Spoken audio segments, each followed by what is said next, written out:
maa min bi examen na a kɛra defu di walima baki e bi fɛ k'a sɔrɔ ɲɛtugu ni ɲɛɛlɛ cɛ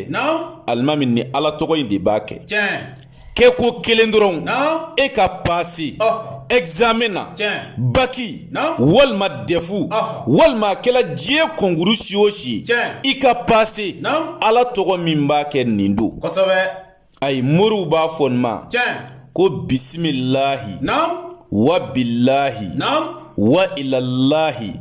wa minan nasir min indillahi yansur man yasha'u i kulo ma da i ka nin lamɛn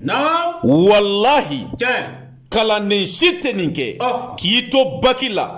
ko e ti pasi maa si tɛ nin kɛ k'i to defu la alimami k'i ti pasi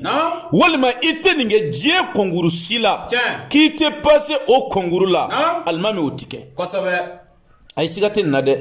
n bɛ nin di adamadenw ma fi sabilillahi nin ye dɔnni min ye alimami a ka girin kojugu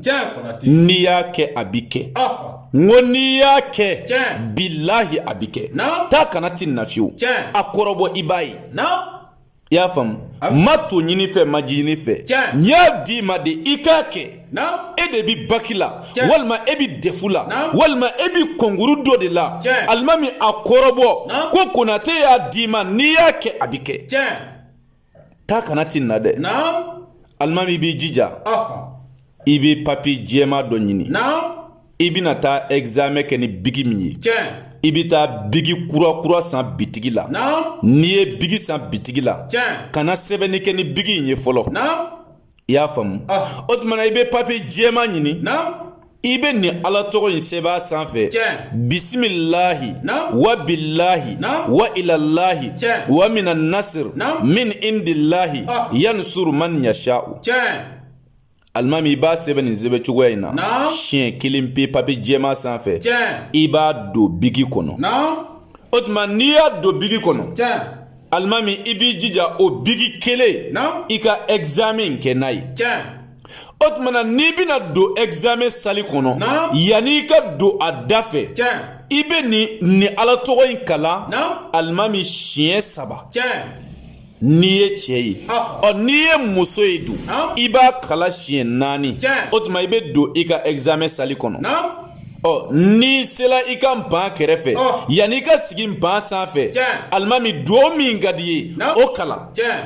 o tuma na ni question nana d'a ma i kan ka question réponse yanni i ka bigi ninnu da kaye kan walima papiye kan alimami i bɛ nin dugawu in fɛnɛ kalan ni o ye nin ala tɔgɔ in ye i b'a kalan siɲɛ 7 k'a mun i ɲɛ na o tuma o bigi ninnu bi min sɛbɛn bilahi ala tɛ sɔn o ka kɛ fili ye ala tɛ sɔn abada o ka kɛ kataw ye alimami o bigi ti kataw kɛ i y'a faamu o tuma na maa min mana kɛ ala ka barika don a la c'est à dire maa ɲini bɛɛ fɛ maa o maa ye nin video in sɔrɔ a partager kalandenw ekɔlidenw u k'a sɔrɔ k'u yɛrɛ dɛmɛ n'a ye a bɛ faamuya ala tɔgɔ ye tiɲɛ ye dɛ alimami mɛ i cɛ siri kalan fɛ dɔnni min t'i la o fɛnɛ ka gɛlɛn dɛ o tuma na an bɛ min fɔ kalandenw ye alimami u k'u jija kalan fɛ n'i cɛ siri n'i ye ninnu kɛ nin b'a dafa a bɛ ɲɛ i y'a faamu o tuma na dɔw yɛrɛ bɛ yen kalan ka gɛlɛn u ma u t'a ɲɛɲini wa u t'a dɔn hali n'i ko u ka nin kɛ u tɛ nin yɛrɛ dɔn yɛrɛ kuma tɛ k'a kɛ o tuma na yɔrɔ a ka gɛlɛn o tuma na kalandenw kan k'u jija ni ala tɔgɔ minnu bɛ di a ye ninnu kalan k'a ɲɛ a k'a kɛ a kɛcogo la n'i tɛ se nin na a ka gɛlɛn o tuma ala ka barika don a la ala k'o kɛ ala y'a bonya kama kira kanu kosɔn sɔli ala rasuli alimami an bɛ min tugu o la o ye maa min bɛ yen ko wariko gɛlɛya de b'a tigi la nafoloko gɛlɛya b'a tigi la a tigi mako bɛ nafolo telima de la ka nafolo sɔrɔ karabali la ni fɛn jumɛn ye ni ala tɔgɔ jɛli nɔgɔ ti min na n y'o kɛcogoya f'i ye ala ka kuranɛ kɔnɔ kuranɛ min y'a bɛɛ ye n'ale tɛ foyi ti o tumana o kuranɛ kelen in kɔnɔ maa min mako bi nafolo la a sekere bi ala ka kuranɛ kɔnɔ iza wakati sura don a ye siga t'a la dɛ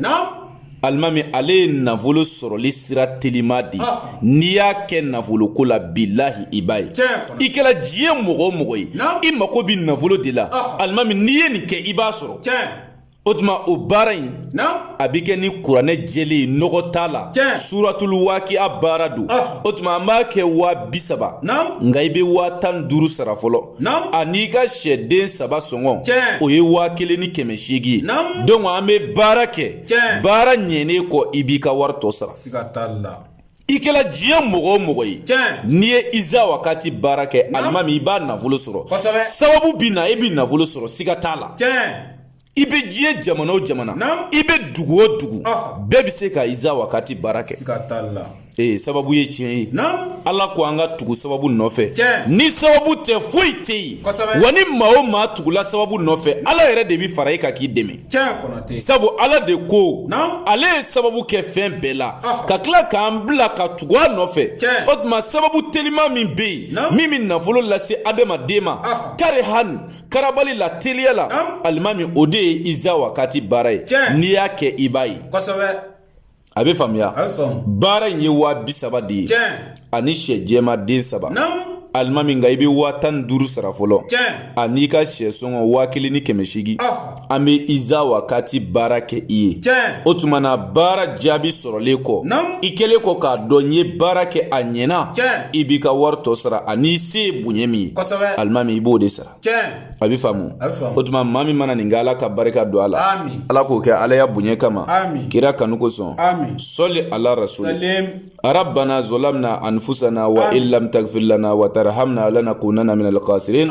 rabbana atina fi dunya hasanatan wa fil akhirati hasanatan wa qina azaban nar subhana rabbika rabbil izzati amma yasifuna wa salamun alal mursalin walhamdulillahi rabbil alamin. O tuma Garibokɛ ka téléphone numéro o de ye +223 72 24 02 98 n'i ye weleli kɛ o numéro in na ni ala sɔnna ni Garibokɛ bɛ ɲɔgɔn sɔrɔ o tuma hakɛto bɛ kuma in kan sɔli ala Muhamadu Mustafa wa salim.